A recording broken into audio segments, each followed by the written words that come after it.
In this video, I want to show you how to replace your high beam bulb, which is this one right here. You can either do it from right behind the headlight under the hood, or let me show you a different way, which is just as easy, right behind the fender liner.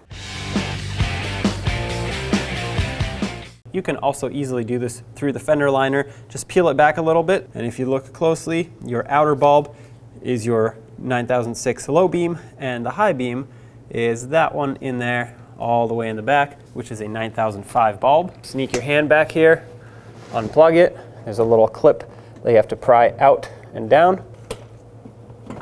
Take the headlight bulb, turn it counterclockwise. That'll unlock it from its socket, pull it straight out. And there it is, your 9005 bulb. Get yourself a new one, slide it into its socket, make sure all the tabs line up, turn it clockwise to lock it in, plug in the harness, make sure that clicks and locks on, and then do a light check to make sure everything works. When only the best will do, demand TRQ. The only company that lets you view before you do. TRQ is committed to offering the highest quality aftermarket auto parts that are engineered for peace of mind. Thanks for using and viewing with TRQ.